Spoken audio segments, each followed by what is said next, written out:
تعالوا نسير الجدل مع بعض كده ونختار التشكيله التاريخيه لقطبين الكره المصريه، النادي الاهلي والنادي الزمالك، ونثبت رسم تكتيكي للفرقتين بالاربعه 1 3 2. نبدا بالنادي الاهلي. في حراسه المرمى اخترت عصام الحضري رغم ان في اسماء كتيره جدا مرت في حراسه المرمى النادي الاهلي، كابتن ثابت البطل، الكابتن اكرامي، شوبير، عصام الحضري نفسه، محمد الشناوي. رغم ان عصام الحضري مشي بطريقه مش كويسه مع النادي الاهلي، لكن يظل عصام الحضري هو الاعلى فنيا في تاريخ مصر، وما قضاش مده بسيطه مع النادي الاهلي، وقضى مده تتخطى ال10 سنين، وعمل انجازات فريده من نوعها.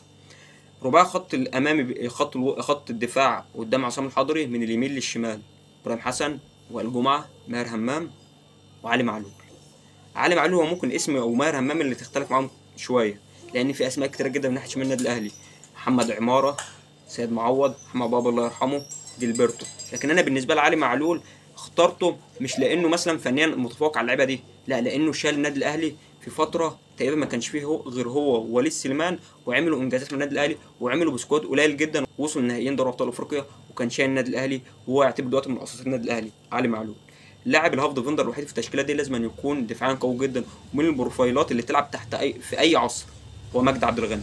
الثلاثه اللي قدام مجدي عبد الغني لو جبت مصر كلها غالبا هتختلف في اختيار الثلاثه اللي قدام الهاف ديفندر، خصوصا الخطوط الاماميه، خصوصا ان في اسماء كتيره جدا.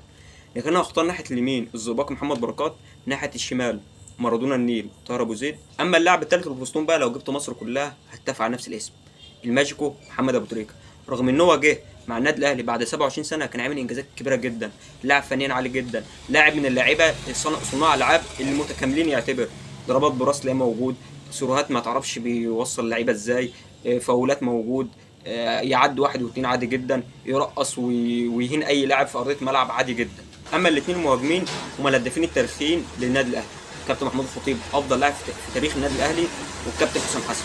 تعال بقى بالنسبه لنادي الزمالك. في حراسه المرمى عادل مأمور، رباعي خط دفاع من اليمين للشمال: محمد صلاح على اليمين، اثنين في خط الدفاع زي ما انت اخترت فوق وائل جمعه في النادي الاهلي ومفيش اختلاف عليه، ففي برضه في نادي الزمالك الغزال ابراهيم يوسف.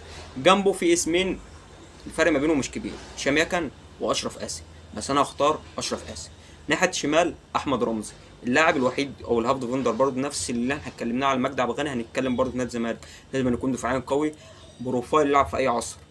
هو واحد ما بين اتنين بالنسبه لي: واحد من حوار البرازيل والتاني من حواري فرنسا، دونجا وتيجانا، تامر عبد الحميد واسماعيل يوسف. والاثنين عملوا انجازات فريده من نوعها مع نادي الزمالك، والاثنين فنيا عاليين جدا، لكن انا هميل بفروقات بسيطه جدا لاسماعيل يوسف.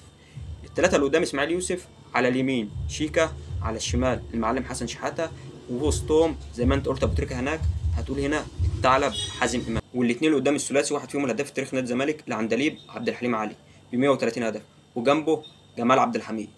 وقول لي انت التشكيله التاريخيه للفرقتين من وجهه نظرك.